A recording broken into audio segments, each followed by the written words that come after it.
I wanted to tell you a little bit the story about my car. So I bought a used car, a Honda Accord 2006, about 4 years ago. I didn't do Carfax on it because it was a Honda. I thought I'd just get a Honda and it's a good car. So the first year it was running good, no issues. I was just changing the oil, getting fuel, and all of that. So after that, it started needed repairs here and there, and replacing parts, going to the mechanic. And I used to work for a home care agency, and after a while, it started breaking down more and more. And all my salary I used to get from working as a home care aide used to go straight to the mechanic for replacing parts and labor and all that. In the end, last year I decided I want to sell the car and I fired my mechanic. So I put an ad, I wanted to sell it myself and sell the car. So I got a lot of people coming and they want to take it for a test drive. And I didn't trust the situation because what if they drive the car and they go somewhere with it? And how am I going to chase after them?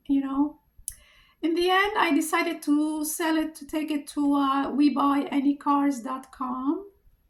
I'm not affiliated with them, but that's where I took it in the end, and I got something for it, better than nothing. And now I rely on Uber or Lyft or the county bus for short trips. The bus is not that reliable and they only stay on Main Street, and even with that you have to take the Lyft or Uber. So when I take the bus, then I take Uber and I try to get off the Uber ride 2 blocks from, let's say I'm going for a pet sitting job in a residential area where the buses don't go there. And I try to save maybe $2 and at least one way, and also going back I try to walk from the residential house to the main street. And for some reason, when you go to the main street, the main area where the cars are, you get a little bit of discount, maybe $2 or $3, which is a good deal, because for some reason the main street, I guess it's easier for them to get to. And so I guess for each way, $2 or $3, that's like $6, and that's almost half a rate for a trip. So I always think of ways of saving and cutting down the price. And I hope if you take Uber or Lyft, this is helpful information. You could save on taking Lyft or Uber just by walking a little bit down the street, couple of blocks. And if you see a business address, you just put the business address in your app and see how much it is deducting.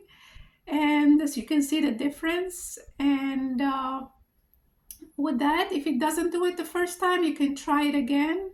It will take out at least $2, from one-way trip. So with that, I try to save as much as I can. Also, I had a bicycle just to get around in the neighborhood, maybe go to the small store. And since I live on the second floor, I used to park it downstairs on a bike rack. And since I'm in Florida, it rains and, the elements and the sun and, the humidity, the chain got rusted and also the handlebar. So it was so hard to pedal, I stopped using it. And lately, a few months ago, I sold that bicycle also because I'm not a maintenance person that keep maintaining a bicycle.